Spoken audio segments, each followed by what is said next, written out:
আসসালামু আলাইকুম শিক্ষার্থীরা, কেমন আছো তোমরা সবাই? আশা করি তোমরা ভালো আছো। আজকে আমি হাজির হয়েছি কমার্স এবং আর্টসের সাধারণ বিজ্ঞান নিয়ে।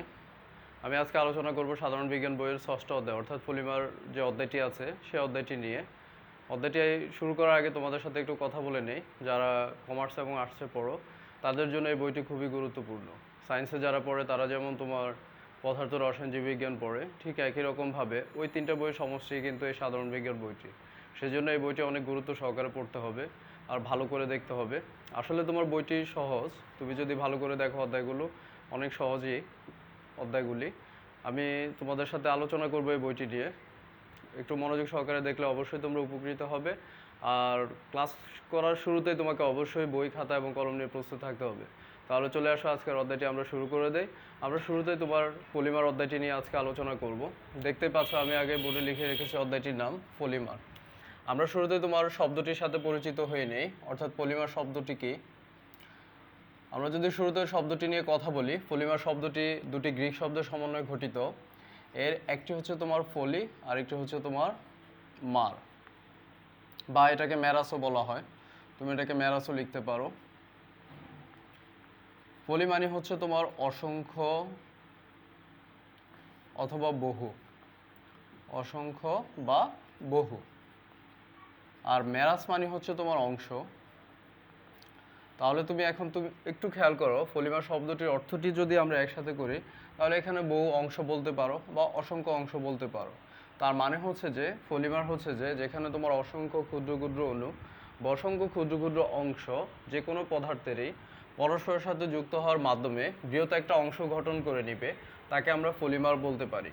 তাহলে এখন তোমাকে একটু চিন্তা করতে হবে, এই যে ক্ষুদ্র ক্ষুদ্র যে অংশগুলো যুক্ত হবে তারা আসলেই কে। এই ক্ষুদ্র ক্ষুদ্র অংশগুলো হচ্ছে তোমার মনোমার। এটাও একটা গ্রিক শব্দ। মনো মানে হচ্ছে তোমার কম বা ছোট, তুমি বলতে পারো এটাকে। তো এখন তুমি একটু খেয়াল করো, তাহলে এটাকে যদি আমরা ভেঙে লিখি, দেখো এটা হয় মনো, তার সাথে হয় ম্যারাস। তাহলে এবার তুমি একটু খেয়াল করো তো, মনে মানে হচ্ছে তোমার ক্ষুদ্র বলতে পারো তুমি, অথবা কম বলতে পারো।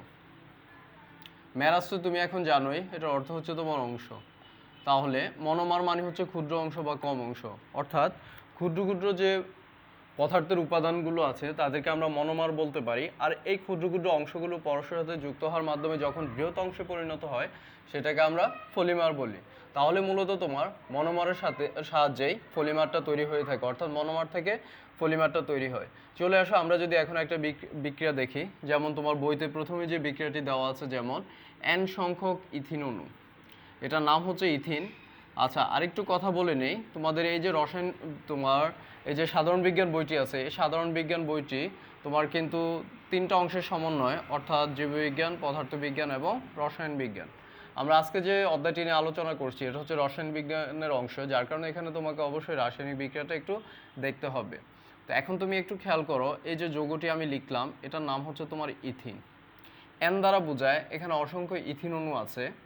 অসংখ্য ইথিন অণু তোমার পলিমারকরণ বিক্রিয়ার সাহায্যে, পলিমারকরণ বিক্রিয়াটা এখনও তোমাদেরকে বলিনি, বলবো একটু পরেই। এখানে দেখো 1200 অ্যাটমোস্ফিয়ার চাপে, বা তোমার বইতে 1000 থেকে 1200 লেখা আছে, 1200 অ্যাটমোস্ফিয়ার চাপে তোমার 200 ডিগ্রি সেন্টিগ্রেড তাপমাত্রায় উত্তপ্ত করলে, অর্থাৎ এই ইথিন একটা গ্যাসীয় উপাদান। এই ইথিনটাকে তুমি যদি রাসায়নিক বিক্রিয়ায় অংশগ্রহণ করাতে চাও বা যে কোনো গ্যাসীয় উপাদানকে রাসায়নিক বিক্রিয়ায় অংশগ্রহণ করাতে গেলে আগে তাকে চাপ প্রয়োগের মাধ্যমে সংকুচিত করে নিতে হয়, না হয় এই গ্যাসীয় উপাদানের সাহায্যে রাসায়নিক বিক্রিয়াটা সংকুচিত করা অনেক কষ্টকর ব্যাপার। তো যার কারণে তোমাকে আগে চাপ প্রয়োগ করতে হবে। অ্যাটমোস্ফিয়ার মানে হচ্ছে তোমার বায়ুমণ্ডলীয় চাপ।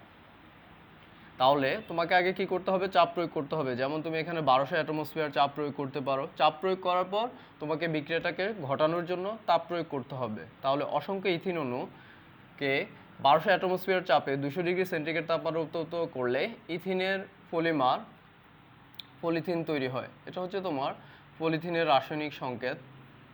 এখানেও তোমার এন লেখা থাকে, তার মানে হচ্ছে যে এখানে অসংখ্য এই ধরনের অণু আছে। এগুলো হচ্ছে ইথেন। এই ইথেনের অসংখ্য অণু আছে, এটাকে আমি লিখে দিতে পারি তোমার ইথেন, বা এটাকে তুমি পলিথিন বলতে পারো। পলিথিন অর্থাৎ ইথিনের পলিমার পলিথিনটা তৈরি হয়। এখানে যে বন্ধনটা দেখতে পাচ্ছ, এই বন্ধনের অর্থ হচ্ছে যে তোমার এখানেও অনেকগুলো এ ধরনের অণু আছে, ঠিক এদিকেও অনেকগুলো এ ধরনের অণু আছে, যার কারণে আমরা পলিথিন বা পলিব্যাগ জাতীয় যে উপাদানগুলো আছে বা পলিথিন জাতীয় যারা আছে, তুমি দেখবে যে তাদেরকে টানলে বৃদ্ধি পায়। তার কারণ হচ্ছে যে এখানে তোমার অসংখ্য অণুগুলো পরস্পরের সাথে যুক্ত থাকে, যার কারণে এই ঘটনাটি ঘটে। তাহলে তোমার এই ছিল একটি পলিমারকরণ বিক্রিয়া, অর্থাৎ তোমার এখানে কিভাবে মনোমারের সাহায্যে পলিমারটা তৈরি হয় আমি তোমাকে সেটা দেখালাম। এটা ছিল তোমার মনোমার, অর্থাৎ এটা হচ্ছে তোমার পলিথিনের মনোমার। আর এখানে তোমার যে পলিমারটা তৈরি হলো সেটাকে আমরা বলে থাকি পলিথিন। এটা হচ্ছে ইথিনের মনোমার, আর এটা হচ্ছে তোমার পলিথিন অর্থাৎ পলিমার। বুঝতে পারছো? তাহলে এখানে আরেকটা শব্দ আমরা বললাম, সেটা হচ্ছে তোমার পলিমারকরণ বিক্রিয়া। এখন তোমাকে একটু দেখতে হবে পলিমারকরণ বিক্রিয়াটা কি, একটু ভালো করে খেয়াল করো। পলিমারকরণ বিক্রিয়া, পলিমারকরণ বিক্রিয়া বলতে বোঝানো হয় যে রাসায়নিক বিক্রিয়ায় বা যে পলিমারকরণ বিক্রিয়ায় তোমার বা যে ধরনের বিক্রিয়ায় অসংখ্য পলিমার বা তোমার যে রাসায়নিক বিক্রিয়া অসংখ্য মনোমার পরস্পরের সাথে যুক্ত হওয়ার মাধ্যমে বৃহৎ অণু হিসেবে পলিমার গঠন করে নেয় তাকে পলিমারকরণ বিক্রিয়া বলে। বা তুমি সংক্ষেপে বলতে পারো যে প্রক্রিয়ায় অসংখ্য মনোমার পরস্পরের সাথে যুক্ত হয়ে পলিমার তৈরি করে তাকে পলিমারকরণ বিক্রিয়া বলে।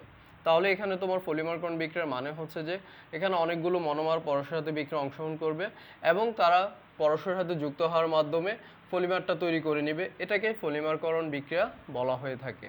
আচ্ছা, এবার চলে আসো আমরা তোমার পলিমার যে শব্দটি আমরা ব্যবহার করলাম এটার একটু শ্রেণী বিভাগটা আমরা দেখে নেই, অর্থাৎ পলিমারটাকে আমরা কয় ভাগে ভাগ করে নিতে পারি।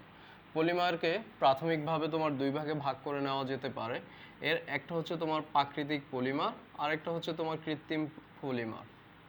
একটু খেয়াল করো, প্রাকৃতিক পলিমার আর আরেকটা হচ্ছে তোমার কৃত্রিম পলিমার। কৃত্রিম পলিমার, প্রাকৃতিক পলিমার বলতে বোঝায় তুমি আঁশ জাতীয় যা কিছু দেখতে পাও, যেমন তোমার সুতি বস্ত্র বা তোমার যে চটের বস্তা হয় বা আঁশ জাতীয় যা কিছু তুমি দেখো, অর্থাৎ প্রাকৃতিক উপাদান থেকে যে পলিমারগুলো তৈরি হয়ে থাকে তাদেরকে আমরা প্রাকৃতিক পলিমার বলে থাকি। আর কৃত্রিম পলিমার বলতে বোঝানো হয় তোমার প্লাস্টিক জাতীয় যে উপাদানগুলো আছে বা তোমার এ জাতীয় যে রেজিনগুলো থেকে যে উপাদানগুলো তৈরি হয় সেগুলোকে আমরা বলে থাকি কৃত্রিম পলিমার। যেমন তোমার পলিব্যাগ হতে পারে, প্লাস্টিক বোতল হতে পারে বা প্লাস্টিকের চেয়ার টেবিল বা তোমার ওয়ারড্রপ বা অনেক কিছুই হতে পারে প্লাস্টিক জাতীয়। তো এগুলোকে আমরা বলে থাকি কৃত্রিম পলিমার। প্রাকৃতিক পলিমারের সুবিধাটা হচ্ছে যে এটা পচনশীল, অর্থাৎ এটা পরিবেশের সাথে খুব সহজে মিশে যায় বা বিভিন্ন অণুজীবের উপস্থিতিতে এটা ভেঙে যায়, ভেঙে পরিবেশের সাথে মিশে যায়, যার কারণে প্রাকৃতিক পলিমার ব্যবহারটা অনেক সুবিধাজনক। কৃত্রিম পলিমারের ক্ষেত্রে তোমার দেখা যায় যে এটা খুবই ক্ষতিকর একটা উপাদান তৈরি করে ফেলে। যেমন তোমার এই কৃত্রিম পলিমারগুলো পরিবেশের সাথে সহজে মিশতে চায় না, তার কারণ হচ্ছে যে এই কৃত্রিম পলিমারগুলো যেহেতু তোমার এখানে প্লাস্টিকের যে উপাদানগুলো থাকে এগুলো বিভিন্ন অণুজীব কর্তৃক বিয়োজিত হয় না, যার কারণে এরা পরিবেশের সাথে সহজে মিশে যায় না, যার কারণে এটা পরিবেশের জন্য খুবই ক্ষতিকর। আমরা অনেকেই তোমার যে কাজটা করে থাকি সেটা হচ্ছে যে কৃত্রিম বিভিন্ন ধরনের যে পলিমার বা কৃত্রিম যে তোমার প্লাস্টিক জাতীয় উপাদানগুলো আছে এগুলোকে যে আমরা ব্যবহার করে থাকি এগুলোকে অনেক সময় দেখা যায় যে তোমার গলিয়ে আমরা বিভিন্ন আকার আকৃতি দিয়ে থাকি, তবে এটা পরিবেশের জন্য খুবই ক্ষতিকর। কারণ তুমি ওই প্লাস্টিক জাতীয় উপাদানটাকে পোড়ানোর কারণে যে ক্ষতিকর গ্যাসগুলো তৈরি হয়ে থাকে এগুলো পরিবেশের জন্য মারাত্মক একটা ক্ষতিকর উপাদান বয়ে আনে, অর্থাৎ এটা তোমার বিভিন্ন ধরনের ক্ষতিকর গ্যাসীয় উপাদান তৈরি হয়ে যায়, যার কারণে এটা পরিবেশের জন্য খুবই ভয়াবহ হয়। আচ্ছা, এবার চলে আসো এখানে আমরা প্লাস্টিক যে শব্দটি আছে সেটি উচ্চারণ করে ফেললাম। তাহলে এই প্লাস্টিক শব্দটা কি এটা একটু আমরা জেনে নিই। প্লাস্টিক যে শব্দটি আছে এটিও তোমার একটি গ্রিক শব্দ থেকে তৈরি, আর সেটাকে বলা হয় প্লাস্টিকস। প্লাস্টিকস, যার অর্থ দাঁড়ায় তোমার গলানো সম্ভব। অর্থাৎ প্লাস্টিক জাতীয় যে উপাদানগুলো হয় এগুলোকে তুমি গলাতে পারো এবং গলিয়ে যে কোনো আকার আকৃতি দান করতে পারো, তবে এটাকে না গলানোটাই ভালো হবে, তার কারণ হচ্ছে যে এটা পরিবেশের জন্য খুবই ক্ষতিকর। চলে আসো আজকে আমরা যে বিষয়গুলো নিয়ে আলোচনা করলাম সেগুলো আবারও একটু জেনে নেই। তোমার অধ্যায়টির নাম হচ্ছে পলিমার। আমরা শুরুতে তোমার পলিমার শব্দটির সাথে পরিচিত হলাম। পলিমার শব্দটি দুটি গ্রিক শব্দের সমন্বয়ে গঠিত। এর একটা হচ্ছে পলি, আরেকটা হচ্ছে মেরাস। পলি শব্দের অর্থ হচ্ছে অসংখ্য বা বহু, মেরাস মানে হচ্ছে অংশ। তারপরে আমরা মনোমারের সাথে পরিচিত হলাম। মনো মানে হচ্ছে তোমার ক্ষুদ্র বা কম, মেরাস মানে হচ্ছে অংশ।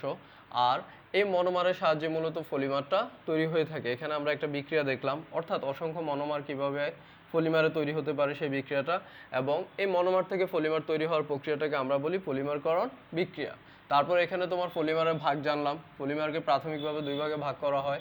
এর একটা হচ্ছে প্রাকৃতিক পলিমার, একটা হচ্ছে তোমার কৃত্রিম পলিমার। তারপর প্লাস্টিক শব্দটি নিয়েও আমরা কথা বললাম। অবশ্যই তোমাকে আরেকটা কাজ করতে হবে, সেটা হচ্ছে যে যখন তুমি যে অধ্যায়টা দেখবে, এই অধ্যায়টা তুমি আগে একটু ভালো করে মনোযোগ সহকারে বেশ কয়েকবার রিডিং পড়ে নিবে। তাহলে তোমার অধ্যায়টা সহজে বুঝতে পারবে বা তোমার বোঝার ক্ষমতাটা অনেক বেশি বৃদ্ধি পাবে। ঠিক আছে, তাহলে আজকে এ পর্যন্তই। ভালো থাকবে সবাই। আগামী ক্লাসে আবারও দেখা হবে এবং অন্য আরেকটা অংশ নিয়ে আমরা আলোচনা করব। সবাইকে অসংখ্য ধন্যবাদ।